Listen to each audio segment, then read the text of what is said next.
We hope you had a happy Thanksgiving. We're going to begin this morning with those escalating tensions between the U.S. and Venezuela. Last night, the president confirmed that he recently spoke with Venezuelan leader Nicolás Maduro by phone, but did not go into detail. It comes after President Trump said on Truth Social Saturday that Venezuela's airspace should be considered closed in its entirety. The president warned last week the U.S. could soon begin targeting alleged Venezuelan drug traffickers on land. This follows months of deadly strikes on vessels that the Trump administration has said were transporting illegal drugs in the Caribbean and Eastern Pacific. Strikes that have killed more than 80 people. In all this time, the White House, though, has yet to provide any evidence the boats were carrying drugs. Members of Congress are now demanding answers about one of those strikes in particular on September 2nd. It's after the Washington Post reported about a follow-up attack that killed the survivors of a boat strike. Some legal experts say, if true, that action could potentially amount to a war crime. For more on all this, let's bring in NBC News White House correspondent Monica Alba. Monica, let's start with this call between President Trump and President Maduro. What's the White House saying when asked if this means the U.S. military action is imminent? Well, President Trump himself, Joe and Savannah, is saying that we shouldn't read anything into this potentially being imminent, but this is a situation where he wouldn't even say that if it was the case, where he wouldn't necessarily betray that. So it seems like that is a possibility here, but we know that there had been this chance of back-channel communications with Maduro, the president saying that he had considered that and now confirming himself that there was a phone call, but he wouldn't say whether it went well or whether it went badly. He also didn't want to go into any kind of detail on what specifically they talked about. But he said that this is something that he has been weighing, that there have been options, essentially, we believe, in recent weeks presented to him, and we just have to wait and see, though this is something clearly that the president has been discussing and that the administration has been addressing and responding to, given those reports that you just raised. Monica, I want to turn to that September 2nd strike on that alleged drug smuggling vessel in the Caribbean that we just mentioned. So the Washington Post reported that this was a second strike ordered by a commander who was complying with a previous order, and that came from Defense Secretary Pete Hegseth. And the quote here is to kill everybody. NBC News has not confirmed that detail, but we did mention lawmakers in both the Senate and the House have launched inquiries into this. How's the Trump administration responding to the legal questions that are being raised here? And lawmakers, we should point out, on Republican-led committees. This isn't just Democrats who have been sounding the alarm, who've been raising questions for weeks about what kind of basis the Trump administration is using, what kind of legality they are using to carry out these strikes and to continue to. We know that we have seen them, and they likely will continue. But the president is saying that Secretary Hegseth denies giving that second order that you referenced with that Washington Post reporting. And he says essentially that he's taking his word for that. Here is how the president responded specifically on that on Air Force One. I don't know anything about it. He said he did not say that, and I believe him 100%. Would you be okay with that if he did? He said he didn't do it, so I don't have to make that decision. Now, what's interesting about this, Joe and Savannah, is that Secretary Hegseth, in some of his first responses defending this, said that essentially these strikes were meant to be deadly, were meant to kill potentially everybody there.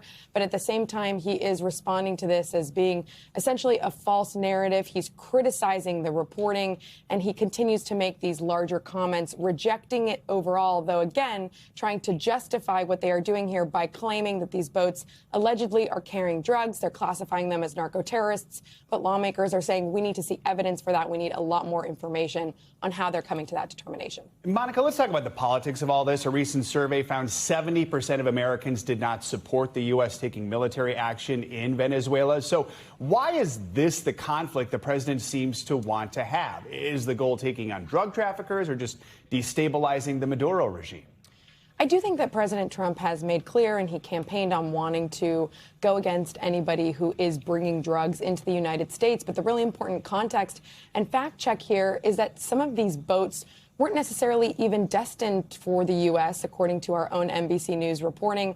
And some of the drugs they may or may not have been carrying, it's unclear, whether they were, again, going to be coming into the United States compared to the way that other drugs enter our country. But we do know that this plays pretty well with the MAGA base, with some of these supporters who want the president to be tough on this kind of crime and this kind of action specifically. But this is now amounting to a place where there are going to be investigations, where there may be these members of the administration who have to come under oath and testify and simply provide a lot more information, even if it's popular with a segment of the Republican movement. All right, Monica Alba. Monica, thank you. Well, Homeland Security Secretary Kristi Noem says the suspect in last week's shooting of National Guard troops in D.C. was radicalized in the United States. One National Guard member died, another was hospitalized. The suspect is an Afghan national who previously served alongside U.S. troops and was granted asylum.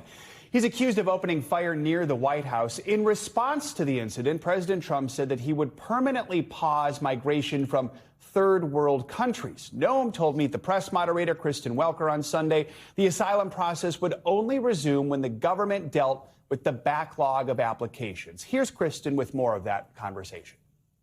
Hello there, Savannah and Joe. This week on Meet the Press, I spoke with Department of Homeland Security Secretary Kristi Noem about whether people with pending asylum claims could face deportation after President Trump escalated his immigration crackdown following the National Guard shooting in Washington, D.C. When will the asylum process start again? Well, it'll start when we know that we have dealt with the backlog that we have, Kristen. One of the things that nobody's talked about yet is that Joe Biden left us with a backlog of 1.5 million asylum cases. They allowed so many people to abuse that program that they didn't even process the paperwork. So people who maybe, as you would say, could have credibly claimed this, they weren't even getting processed for years and years because they were allowing it to be abused in such a way. So that backlog needs to be cleared up. The individuals who are here in this country on that program need to be vetted under our standards that we're implementing under President Trump to ensure that they even should be in our country. And if they're not, removed immediately. Will you deport people with pending asylum claims, Madam Secretary? We will if they should be. Absolutely. Yes, we are going to go through every single person that has a pending asylum claim, has an asylum claim here in this country. You know, one of the requirements of asylum is that you have to come in every single year for a checkup and an interview process and a re-vetting. And that is something that we're going to expedite and happen immediately with anyone who does have that asylum claim today and ensure that they deserve to still be in this country, that they still have the purposes for which they claimed that asylum in place and that they're not here being radicalized and perpetuating dangerous criminal activity against our Americans. You can see my full interview and a whole lot more at MeetThePress.com. You can also get more Meet the Press right here on NBC News Now every weekday at 4 p.m. Thank you, Kristen. Well, let's get more on this with NBC News legal affairs reporter Gary Grumbach. Gary, good morning. So we heard there from Noem talking about this pause in the asylum process, but I do want to go back to what she said about the suspect's alleged radicalization in the U.S., the suspect here who fired on those National Guard troops. What do authorities believe happened? So we do understand that he came from Afghanistan to the United States in 2021 during the withdrawal from Afghanistan. And we understand the Homeland Security Secretary says she believes the radicalization may have happened after he arrived here in the United States. He was living north of Seattle in Washington state. Of course, the investigation here in D.C. and in Washington state about anybody who may have known him or may have had conversations with him in recent weeks or months is certainly well under investigation. But this is an individual who may have been vetted several times, not only when he worked with the CIA in Afghanistan before 2021, but also when he was granted asylum in April by the Trump administration, guys. NBC News is learning more about the CIA-backed unit that suspect served in during the war in Afghanistan. So tell us what it is we're learning and what we're also learning about some of the subsequent struggles that veterans from that unit say they've been facing since their service. Yeah, this is some terrific reporting done by my colleagues Dan DeLuce and Rich Shapiro over the weekend. Basically, he was part of a very secretive CIA group called Zero Units. They were among the most extensively vetted of any group that was working in Afghanistan. And basically, they hunted down, under CIA direction, Taliban leaders in Afghanistan. Now, many of them, over 10,000 of them, were pulled out of Afghanistan during the fall of Kabul. They are now in the United States. And as our colleagues have learned, there's many many without work permits. Many are struggling to feed their families, put food on the table. And now their legal status is in limbo, especially because of the Trump administration's pause on asylum claims here, guys. Gary, we understand the families of those National Guard members who were shot have been invited to the White House. What do we know about that?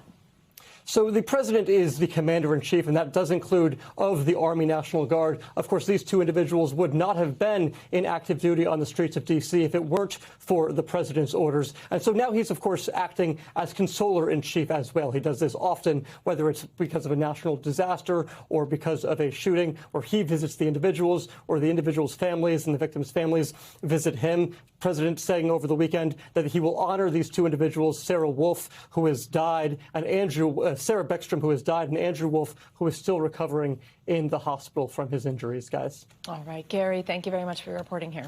During one of the busiest travel times of the year, an intense winter storm system is making its way across the country, creating chaos on roadways and skyways. Over the weekend, icy roads led to crashes all over the country. That includes this one on Interstate 70 in Indiana. It's a pileup of nearly 50 cars. And at the nation's airports, the winter weather caused major problems yesterday.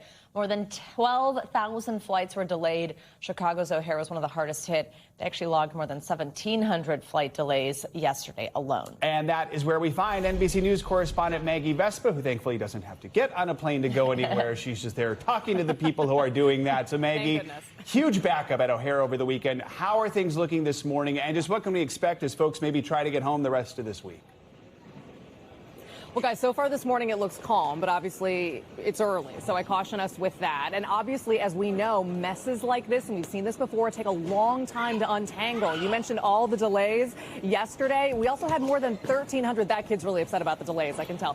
We also had more than 1,300 cancellations at O'Hare Saturday alone, and that was when the bulk of the snow really hit. So you think about all of those people who are now in the middle of their plan B, like they rebooked new flights. They're trying to get to other parts of the country, and that's really unfurling nationwide. That snow system that you mentioned is moving east, and today is the final gasp of the post-Thanksgiving travel sprint. We have more than 3 million people, according to Airlines for America, which kind of tracks these numbers, expected to pass through America's airports today. So we're by no means slowing down yet as far as the travel surge is concerned. And then for those who think, well, I can try to beat this by getting on the roads, I mean, you saw the chaos over the weekend. That Indiana pileup, nearly 50 cars on that interstate. That was I-70 outside Terre Haute. We've been waiting on injury reports from authorities. They on the scene last night. We're really just trying to get basically their initial details together. But they said at last count, I think it was 45 cars at least that were involved in that pileup. And they said people were sliding into the guardrails. You can see they were sliding into concrete barriers. You can see them getting out and walking along the highway. That's really dangerous. So it's really like no layer of our travel infrastructure nationwide has been left untouched. Almost no pocket of the country, given the ripple effects that tend to happen, especially with air travel, is left untouched either. And we're by no means out of the woods as far as these higher travel numbers are concerned. So fingers crossed it starts to improve today, guys. We just checked.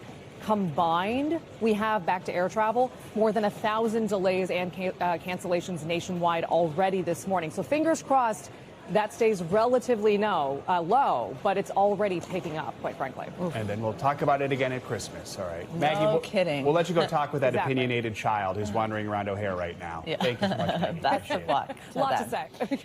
Well, let's get a closer look now at what you can expect today when it comes to the roads or in the sky with your Morning News Now weather. Meteorologist Andrea Romero joins us this morning. Andrea, good morning. Good morning, Joe and Savannah. Well, it's been a parade of storms coast to coast that's been impacting the holiday travel, and we still have that active weather pattern across the country. Today, we're focusing on this storm. It's a storm that's coming out of the Gulf Coast. It's going to be bringing another blast of snow for parts of the Midwest and heavy rain, even some freezing rains for parts of the Mid-South. This system today into tomorrow will move on east. It will be impacting the eastern coast of the U.S. It's going to be deepening. It's going to be turning into a coastal system, and we're expecting accumulating snow in the interior of the Northeast along the coast, we're expecting the precipitation to stay mostly as rain. So we have over 72 million people that are going to be impacted by these winter weather advisories, winter storm watches that we have in effect, stretching all the way from Kansas into Maine. And that's between today and tomorrow as the system develops and continues to move on east. So this is what we're expecting as far as the winter storm impacts. The heavy snow, as I said, is going to be mostly stretching along the Great Lakes into New England. And then we're expecting the rain along the I-95 corridor, heavy rain down south. And we even have some ice that can be impacting those parts of the area. Snowfall rates are going to be about around an inch an hour. So visibility will be low as some of the snow is falling. It's a quick hitting system. Most of the snow will fall Tuesday throughout the day, leaving accumulations of over half a foot of snow stretching mostly from the Poconos into parts of Maine. The other condition that we're really worried about is the chance of freezing rain. And that could also cause these treacherous driving conditions, mostly to develop here with accumulations of over approximately a quarter of an inch of ice, and that's for parts of Arkansas into parts of Charleston over here in West Virginia, also parts of northern Kentucky. The heavy rain will obviously be impacting mostly the south. We could have some areas 2 to 3 inches of rainfall. Isolated risk of some flash flooding could develop. And then the other story is the December chill. We are dealing with really cold temperatures across much of the country. Here we can see temperatures that are departing from average more than 20 degrees over Arkansas. And we also have all these cold temperatures that will continue to move on eastward. And we're expecting temperatures by the end of the week that won't even reach the freezing point as high temperatures over here in New York and into the 40s in Charlotte, Richmond, in Lexington, Kentucky on Friday. We're looking at a high of only 39 degrees. So it's going to be very cold. The sun will be returning on Wednesday as that storm system exits. But then we have another storm system that's possibly going to be developing. This is the next system that's going to be moving in from the south, and then it could be bringing some more snow into the beginning of the weekend over parts of New England. So that's basically what we're expecting for the next couple of days. So we're continuing to see this active weather pattern for the first week of December. Back to you, Joe and Savannah. There you go. Getting cold. Andrea, thank you so much. Later this morning, Luigi Mangione will appear in a New York City courtroom. This hearing could play a pivotal role in what the jury sees at his upcoming state trial. He's accused of murdering a healthcare executive nearly a year ago and has pleaded not guilty. At stake in this hearing is whether some of the most critical evidence is admissible. Mangione's defense team is arguing certain evidence should not be allowed during trial because of how it was gathered.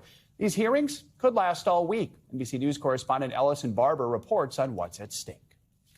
Nearly 1 year after accused killer Luigi Mangione allegedly took his fatal shot, he's heading back to court ahead of what could be one of the most closely watched trials in decades. So closely watched that even a routine pretrial hearing is capturing attention. At the center of it, evidence from the moments he was captured inside a Pennsylvania McDonald's. The defense team arguing that Mangione was not read his Miranda rights right away, and that anything police learned in the roughly 17 minutes before then should not be allowed in court. They're also arguing that the evidence collected from his backpack, including what police describe as a 3D printed gun and a so-called manifesto, should be thrown out, since police didn't have a search warrant. If you're a part of Luigi Mangione's defense team, is this a make or break moment for your case? This is huge. And if you're part of Mangione's defense team, you need to try and get anything thrown out that is possible. A judge approved a request from Mangione's legal team allowing him to appear in court in civilian clothing. Part of the argument is that there is so much publicity that if he's in prison clothes, even during the pretrial hearings, that could taint the jury pool. He'll be given 2 suits, 3 shirts, 3 pairs of pants, 5 pairs of socks, and 1 pair of shoes without laces. It's a far cry from his early court appearances in shackles, and a subtle reminder of the extraordinary public interest in the 27-year-old's murder trial. Ellison Barber, NBC News, New York. Well, it is December 1st. The Christmas season is now in full swing, and it is the biggest online shopping day of the year.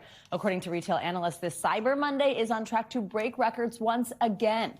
Today, retailers are hoping to keep up the momentum from the weekend's busy holiday shopping kickoff as some big box stores turn to artificial intelligence to keep people clicking. NBC News business and data correspondent Brian Chung has a closer look. After a record-breaking Black Friday, shoppers are filling their carts for the king of the online shopping season. Cyber Monday expected to bring in over $14 billion in sales this year, when experts say you'll find the best deals on apparel and computers. And retailers are hoping to add a new spin to their sales events, leaning into artificial intelligence. In the weeks leading up to peak holiday spending, ChatGPT maker OpenAI partnered with Walmart and Target. Let's say I'm a little bit overwhelmed at which plushie I want to get my 10-year-old nephew. Well, I can ask ChatGPT and say, hey, I'm looking to buy a really cute toy for my 10-year-old nephew. And it's going to give me some suggestions.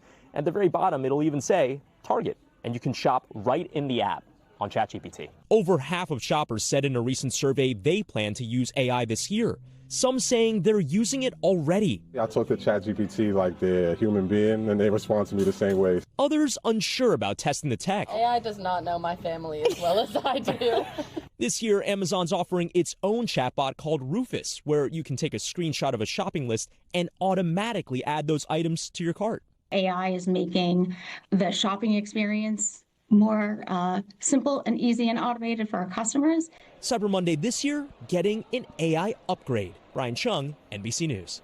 We thank you for watching, and remember, stay updated on breaking news and top stories on the NBC News app or watch live on our YouTube channel.